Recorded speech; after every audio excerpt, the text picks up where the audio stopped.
Hi, everyone.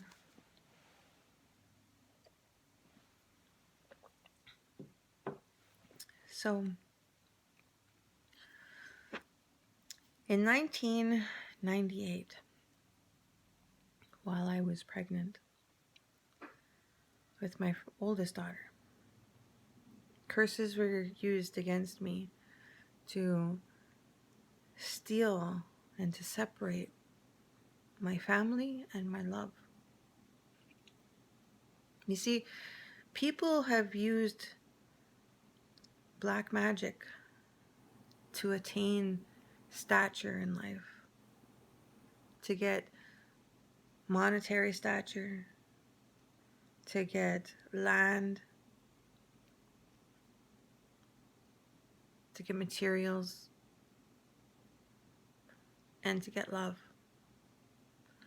People have placed curses on other people to attract them to them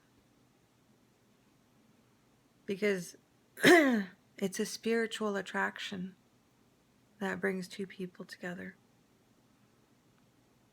And these people, they don't have a bright spirit because they don't feel good about themselves. They were not shown how to love themselves. So they were shown how to use these gifts to get what they wanted, what they desired. So the people who have been placing these curses on our family have received all of these things. And somebody who had placed magic on their spouse to get him to love them, because majority of these curses that are being placed are from women. They place these curses on this man to get them to love them, and they have to steal something from somebody else in order to keep their relationship going when their relationship gets rocky. And they use curses against us.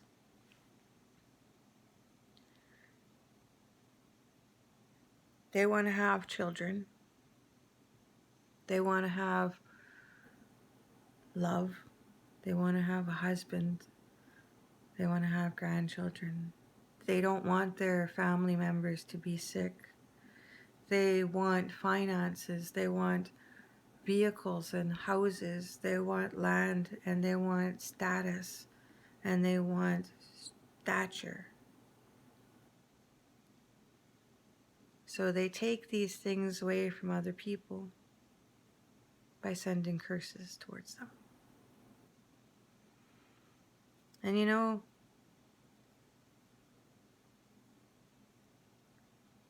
I'm glad that I lived the life that I did, because Creator said enough is enough.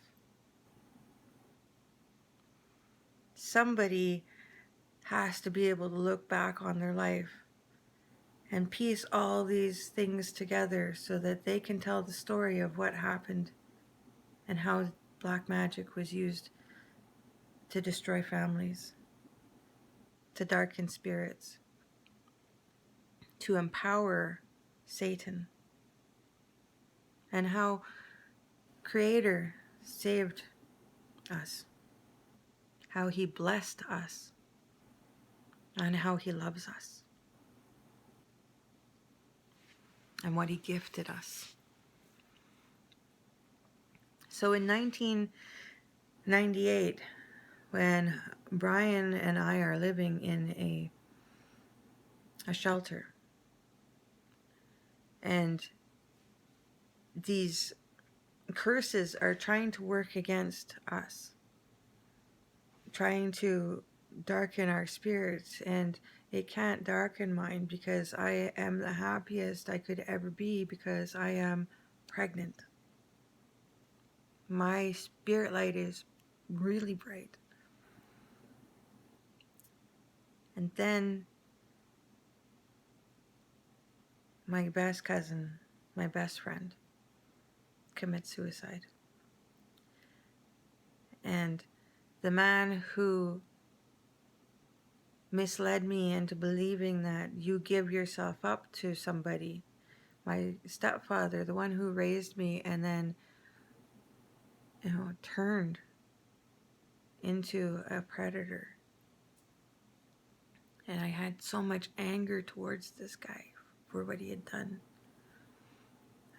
All that anger, plus the anger of him not contacting me when my cousin came and he was talking about suicide. It was like, it was enough to dim my spirit light enough that the spirits that were around my husband could attack me.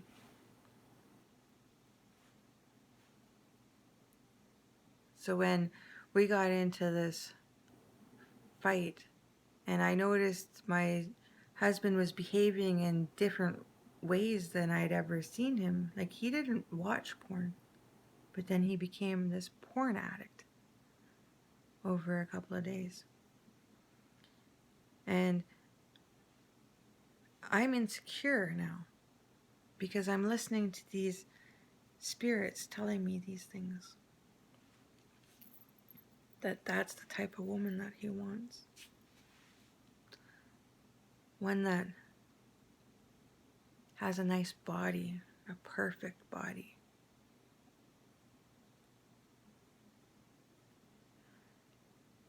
It's amazing how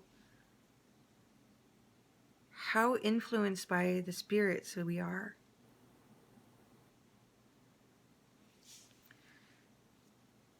So my husband and I are, and my husband and I are in our room, and he is gonna put this porn on, and I'm telling him, no, I don't want to watch this. I said, this isn't you. And he starts getting angry with me because I'm telling him the truth now, right? And the spirits, they don't like it when we tell our loved ones the truth. So they lash out. If their spirit light is dim enough for them to be able to enter us, say our spirit light is down here, inside of us, and it's protecting our heart, right? As it comes from our heart. And our spirit light is in here. Our right ear is passageway for these spirits to whisper to us. So if there is no light in here, the darkness can come right in. It can come right in. So a spirit can poke its head in to you. Okay? And that's when you blurt out things that you don't mean. And you're like, what the heck did I just say? Or when they get you so angry when you're facing the truth, when you have truth facing you, and you lash out at that person just for being honest or for showing you your truth. Like I was this night. This isn't my husband. My husband isn't addicted to porn. So this big, huge, explosive fight happens. And my husband physically assaults me by grabbing my shoulders and shaking me. But I'm telling him to leave. And he is trying to hold on to me. And he's worried. He's very worried. Because his spirit knows that it is in trouble. And he's trying to plead with me to shut up, because I'm the one that's angering these spirits by telling him the truth. And I told him that he is not himself and he is not the man that I love, which is true. He wasn't the man that I loved in that moment.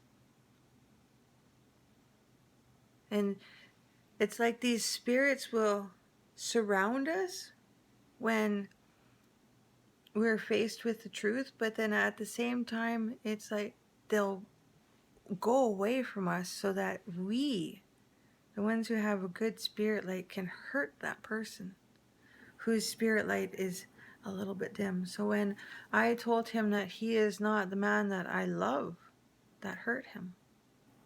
And he threw me on the ground or on the bed. And as he was leaving, I told him that I was going to charge him if he continued. And he says, "You're going to charge me for tossing you on the bed? Like you hit a soft surface." And goes, and then as he's walking, he's going to sneak out the bedroom window. And as he's going to the window, he sees the chair. And he goes and folds this chair in half. And his voice changed. And is very angry. And he turns to me and he goes to throw this chair, slam this chair down. And it's facing my belly. So I lift my legs and my arms, and I ended up getting bruised because he hit. And what I noticed in that moment was that his hazel eyes changed color. They went deep, deep brown or black. And his face went beet red.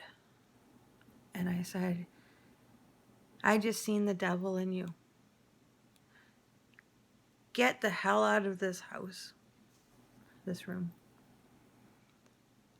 And I told him that until he is the man that I know and love, I don't ever want to see him again.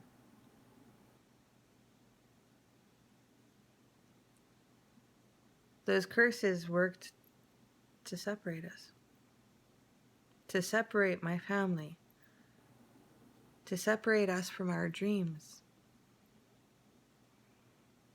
to separate my daughter from her father.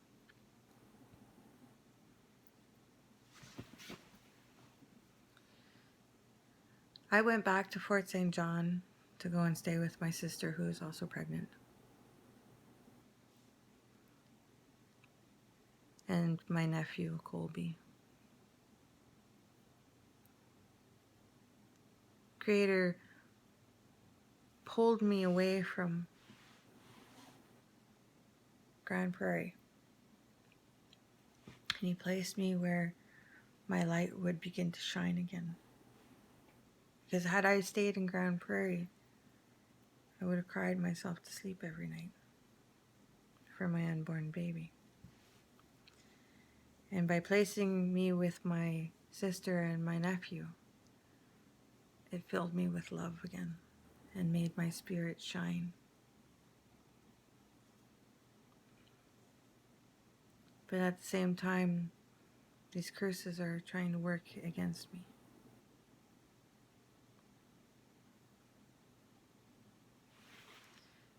And not only me, they affect other people that are around me who hold on to negative things, negative experiences, hurt, shame, guilt, jealousy, anger, resentment, fear, loneliness, bittersweet memories. But they hold on to the bitter and they don't remember the sweet. They can't.